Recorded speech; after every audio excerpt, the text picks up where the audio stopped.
And that was that. और यही मेरी पूरी यात्रा थी। I left the same way I came. मैं उसी रास्ते से वापस बाहर आ गया जिस रास्ते से मैं यहां आया था। आई सपोज, मुझे ऐसा लगता है, मेरा ऐसा मानना है कि जिस रास्ते से मैंने एंटर किया था थर्ड लेवल में, उसी रास्ते से मैं बाहर आ गया।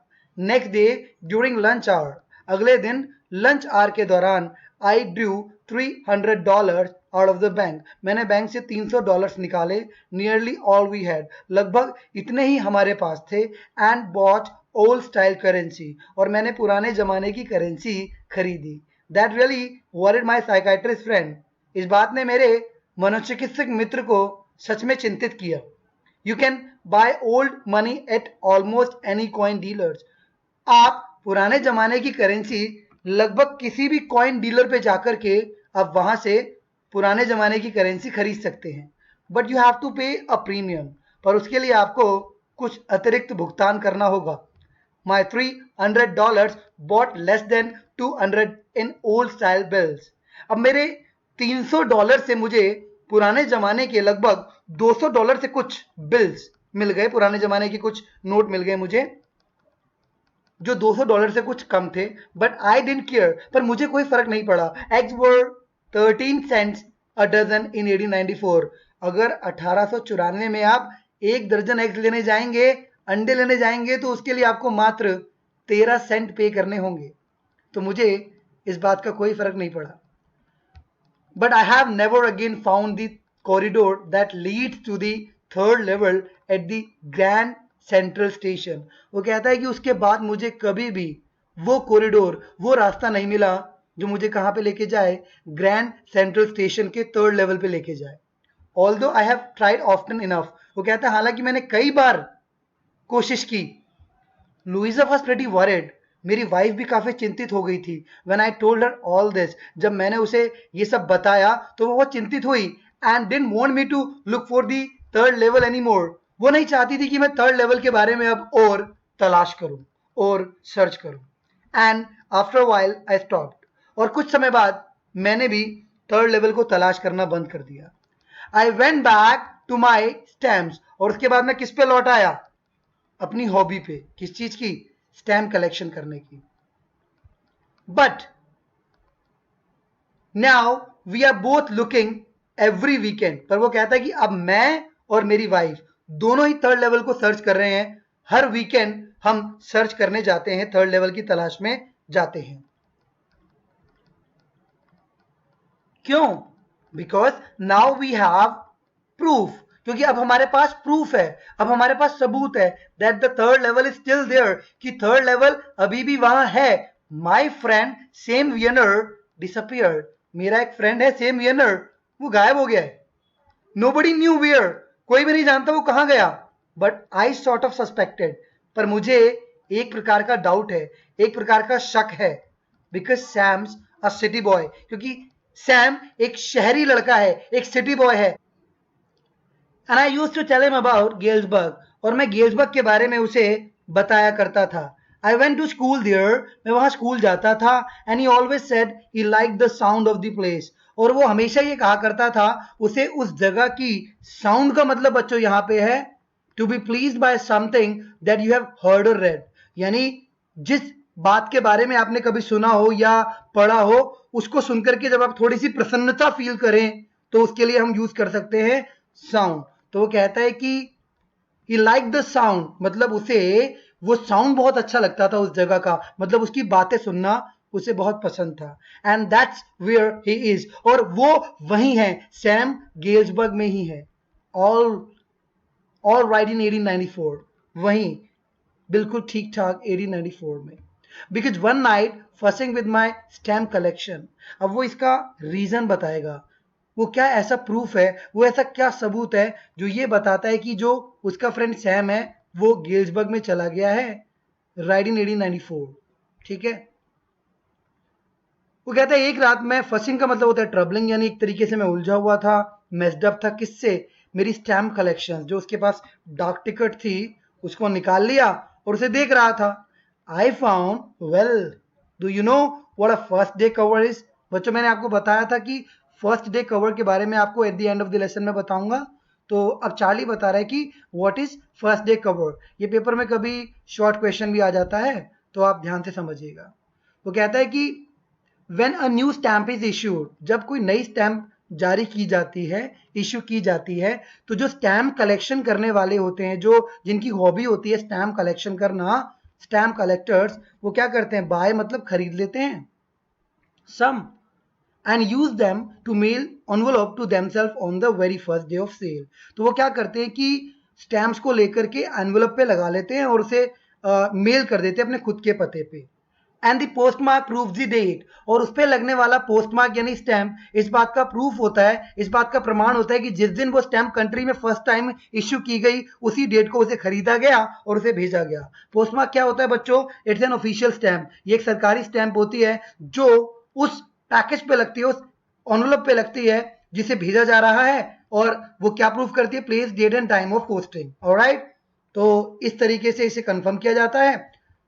The envelope is called a first day cover, और ये एनवलप क्या कहलाता है, first day cover. They are never open, इन्हें कभी नहीं खोला जाता। You just put blank paper in the envelope, और आप इस एनवलप यानी इस लिफाफे में एक खाली पेपर डालते हैं। I hope now you have well understood that what is first day cover. ठीक है बच्चों, तो सुनिए आगे फिर। That night among my oldest first day covers, वो कहता है उस रात मेरे पुराने फर्स्ट डे कवर्स को मैं निकाल के बैठा हुआ था। I found one that shouldn't have been there, मुझे वहां पे एक ऐसा फर्स्ट डे कवर मिला जो वहां पे नहीं होना चाहिए था, बट देयर इट वाज, पर यहां पर था ये। It was there because someone had mailed it to my grandfather at his home in Galesburg. ये वहां पे इसलिए था क्योंकि किसी ने मेरे दादाजी को उनके पते पर भेजा था, जो कहां का पता था, गेल्सबर्ग का पता। That's what the address on the envelope said, क्योंकि इस एनवेलप पे जो एड्रेस लिखा हुआ था वो तो यही बता रहा था। And it had been there since July 1894, और ये वहां पर कब से था, जुलाई 1894 से। वैसे चार्ली कौन सी डेट पर गेल्सबर्ग में गया था, आई मीन थर्ड लेवल में गया था, इट वॉज जून 11 1894, राइट। उसके ठीक 1 महीने 7 दिन बाद का एक फर्स्ट डे कवर उसे अपने स्टैम्प कलेक्शंस के कवर्स में मिलता है। द पोस्टमार्क शो दैट, और ये पोस्टमार्क यही शो करता है कि ये उस दिन यानी जुलाई 1894 को भेजा गया था। Yet I didn't remember it at all, वो कहता मुझे इसके बारे में कुछ याद नहीं आया। The stamp was a 6 cent, इसके ऊपर 6 सेंट की स्टैंप लगी हुई थी, dull brown with a picture of president Garfield. ये डल ब्राउन कलर की स्टैम्प थी और इसके ऊपर राष्ट्रपति गारफील्ड की पिक्चर थी। पूरा नाम James Abraham Garfield, was the 20th president of America 1881। ठीक है जी। Naturally when the envelope came to granddad in the mail, it went right into his collection and stayed there. वो कहता है स्वाभाविक है कि अगर ये दादाजी के पते से आया था तो ये दादाजी की कलेक्शन में होना चाहिए था, उनके फर्स्ट डे कवर्स में होना चाहिए था, as he was also a stamp collector, so it went right into his collection and stayed there. तो इस फर्स्ट डे कवर को सीधा उनकी कलेक्शन में जाना चाहिए था और इसको वहीं होना चाहिए था। Till I took it out and open it, और जब मैंने इसे खोला, इसे बाहर निकालकर, जो इसके अंदर पेपर था ना वो ब्लैंक नहीं था, वाजंट ब्लैंक, इट रेड। अब इसमें क्या लिखा था, चार्ली पढ़ता है। इस पे एड्रेस था पहले तो दादाजी का, गेल्सबर्ग वाला, 941 विलियर्ड स्ट्रीट, गेल्सबर्ग इलिनॉइस, और डेट थी जुलाई 1894, और एड्रेस किया गया था चार्ली को। Charlie, I got to wishing that you were right, then I got to believing you were right. वो कहता है पहले तो मैं विश कर रहा था कि तुम सही थे, उसके बाद मैं विश्वास करने लगा कि तुम सही थे। And Charlie it's true, Charlie ये सही है। I found the third level, मुझे थर्ड लेवल मिल गया है। I have been here 2 weeks, मुझे यहाँ पे 2 हफ्ते हो गए हैं। एंड राइट नाउ, और अभी डाउन द स्ट्रीट, नीचे गली में, एट द डैलेज पर समवन इज प्लेइंग पियानो, कोई पियानो बजा रहा है। And they are all out on the front porch, और वो सभी लोग फ्रंट पोर्च पर, पोर्च किसे बोलते हैं, वेरेंडा को बोलते हैं, फ्रंट पोर्च पर एक सॉन्ग गा रहे हैं। सिंगिंग क्या, सिंग नेले होम। सिंग नेले एक बहुत ही फेमस अमेरिकन सॉन्ग था और ये पब्लिश हुआ था 1850s यानी 50s के दशक में। अब वो आपको पता ही 1894 में है, तो 1850 के दशक में ये पब्लिश किया गया था। व्हेन आई सॉ स्वीट नेले होम, ये टाइटल था. It was composed and arrange by John Fletcher. YouTube पे अवेलेबल है, आप सुनना चाहें तो सुन भी सकते हैं. And I am invited over for lemonade, और वहां पर मुझे नींबू पानी के लिए इनवाइट भी किया गया है. चार्ली, कम ऑन बैक, आ जाओ चार्ली एंड लुइजा, आप दोनों भी आ जाओ. Keep looking till you find the third level. तलाशते रहो, सर्च करते रहो जब तक कि तुम्हें थर्ड लेवल नहीं मिल जाता. It's worth it, believe me. ये ढूंढने के लिए वर्थ करता है. ढूंढो इसे, मेरा विश्वास करो. The note is signed Sam. और आखिर में नोट पर किसके सिग्नेचर थे? सैम के. उसका फ्रेंड यानी कि थर्ड लेवल में चला गया है, और ये उनके पास एक प्रूफ है किस चीज का, कि थर्ड लेवल एग्जिस्ट करता है. ठीक है. At the stamp and coin store I go to, I found out that. वो कहता है जिस स्टैम्प या कॉइन डीलर पे मैं जाता था, स्टोर पे मैं जाता था, वहां पे मुझे ये पता लगा, Sam bought $800 worth of old style currency, कि सैम ने वहां से $800 की पुराने जमाने की करेंसी खरीदी थी. That ought to set him up in a nice little hay feed and grain business. वो कहता है इतने पैसों में तो उसने बहुत ही अच्छा एक छोटा सा हे, मतलब इस प्रकार के भूसे को हम क्या बोलते हैं? हे. फीड एंड ग्रेन, फीड मतलब जानवरों के लिए चारा, और ग्रेन मतलब अनाज. ठीक है जी. तो इस प्रकार का उसने क्या स्थापित कर लिया होगा? एक बहुत ही अच्छा सा छोटा सा व्यवसाय स्थापित कर लिया होगा. He always said that's what he really wished he could do. वो अक्सर यही, वो हमेशा यही तो कहा करता था कि उसकी यही इच्छा है कि वो इस प्रकार का व्यवसाय कर पाए. And he certainly can't go back to his old business. और निश्चित तौर पर 1894 में, नॉट इन गेल्सबर्ग इलिनॉइस, इन 1894, 1894 में गेल्सबर्ग इलिनॉइस में अपने पुराने प्रोफेशन को, जो कि वो यहां पे किया करता था, इस प्रोफेशन को वहां पर नहीं कर सकता था.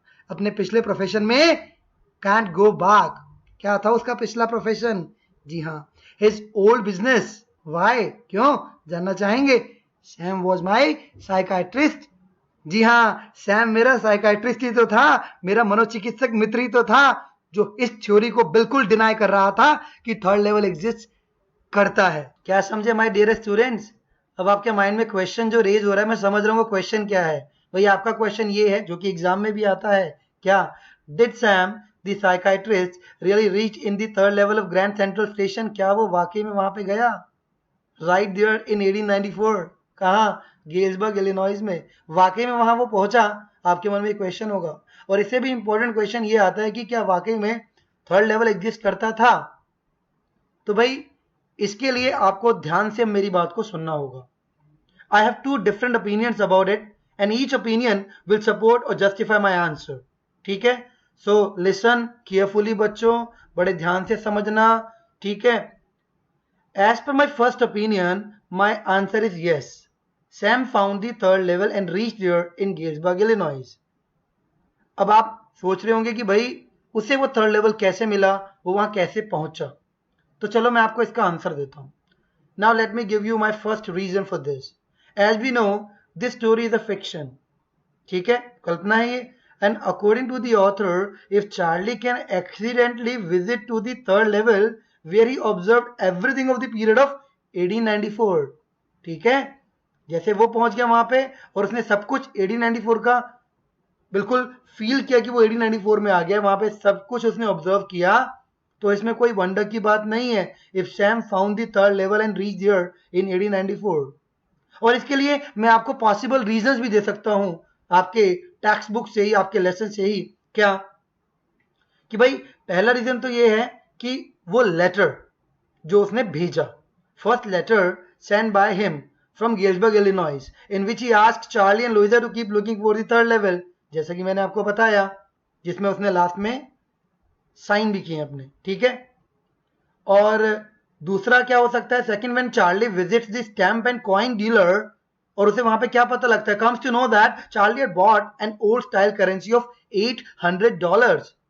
तो ये दो बहुत ही पॉसिबल रीजन है इस बात को प्रूव करने के लिए कि जो सैम है वो थर्ड लेवल में गया था. इसका मतलब थर्ड लेवल एग्जिस्ट करता है.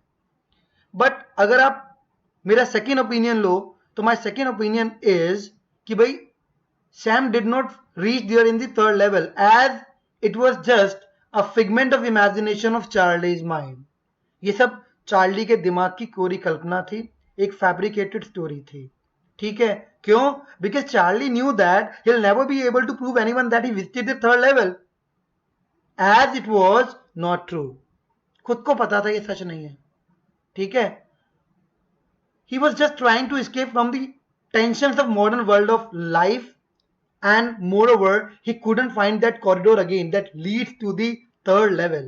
उसे वो मिला ही नहीं। उसने बहुत कोशिश की दोबारा ढूंढने की कि उसे वो थर्ड लेवल मिल जाए, अब वो किसी को प्रूव नहीं कर पा रहा था। और याद कीजिए जब वो उस टनल में घुसा था तो उस टनल में उसने क्या सोचा था कि भाई हो सकता है इसका एक रास्ता जो है वो टाइम स्क्वायर की तरफ जाता हो या दूसरा रास्ता जो है रूजवेल्ट होटल की लॉबी की तरफ जाता हो। मतलब उसने कई तरह के assumptions किए थे, पर वो खुद इस बात को लेकर के श्योर नहीं था कि इस तरह के क्या वो एक एग्जिट है, क्या वो एक एस्केप करने का रास्ता है, क्योंकि वो कहता है कि ये बात मैंने अपने साइकाइट्रिस्ट फ्रेंड को नहीं बताई थी, क्योंकि वो इन सब बातों को लेकर के खुद भी श्योर नहीं था। वास्तविकता तो यही थी कि वो चिंताओं से, तनाव से, इनसिक्योरिटी एंड वॉर से बचने का प्रयत्न कर रहा था और एक ऐसी दुनिया की कल्पना कर रहा था जहां केवल शांति हो, और जो उसे इस आधुनिक दुनिया में तो कहीं नहीं मिल पा रही थी। वो बस इमेजिन कर रहा था कि वो ऐसी दुनिया में पहुंच गया, जैसा कि उसके दादाजी का समय हुआ करता था जब शांति ही शांति थी चारों तरफ, युद्ध नहीं हुए थे, ना तो फर्स्ट वर्ल्ड वॉर हुआ था, ना ही सेकेंड वर्ल्ड वॉर हुआ था। तो ऐसे वर्ल्ड की तलाश में उसने अपने माइंड में एक स्टोरी बनाई और उस स्टोरी को प्रूव करने का वो कोशिश अंत तक करता रहा। और इसी स्टोरी को प्रूव करने के लिए उसने क्या किया, तो उसने इस स्टोरी को फैब्रिकेट किया और इसको प्रूव करने के लिए अपने क्लेम को अपनी वाइफ लुइजा को और अपने बाकी फ्रेंड्स को कि भाई ये बताया कि सैम कहां पे चला गया, Sam has gone to the third level. He just wrote a fake letter according to me, in my opinion. उसने खुद को एक फेक लेटर लिखा on behalf of Sam and also created a false story of currency exchange, ठीक है? तो भाई ये जो दोनों आंसर है, now both the answer can be right and accepted by CBSE, but the condition is that you have to give reasons to justify your point of view, as I have given. If you will ask Mike sir what's your answer, तो भाई I will go with the second one कि वो नहीं गया था, because एक बहुत important question आता है जिसमें ये पूछा जाता है कि थर्ड लेवल एग्जिस्ट करता है या नहीं करता है। तो आप किसी भी जगह पे, चाहे आप पूरे किसी भी इंटरनेट पे, कहीं भी, किसी भी हेल्प बुक में, गाइड में, आप कहीं भी जाएंगे तो आपको केवल एक ही आंसर मिलने वाला है कि थर्ड लेवल उसके माइंड की एक कल्पना थी, उसका एक ड्रीम था, ठीक है? तो भाई अब कंक्लूजन ये निकलता है कि जब थर्ड लेवल था ही नहीं तो सैम वहां पे जा भी नहीं सकता। एट द एंड मैं इतना ही कहूंगा कि आप जो भी आंसर लिखें तो उसके लिए आप लॉजिकल या रैशनल तरीके से अपने पॉइंट्स रखिए और उसे जस्टिफाई करने का प्रयत्न कीजिए, एंड आई एम श्योर कि आपको पूरे मार्क्स मिलेंगे। तो गाइज ये चैप्टर यहाँ फिनिश होता है। अगर आपको कोई भी डाउट हो, कोई भी क्वेश्चन अभी भी क्लियर ना हो पाया हो तो आप कमेंट्स में पूछिएगा। वीडियो अच्छी लगी तो लाइक कीजिए, कमेंट्स कीजिए, शेयर कीजिए। Sharing is caring. Thank you so much. See you in the next video. Have a great time. Bye bye. Thank you. God bless you.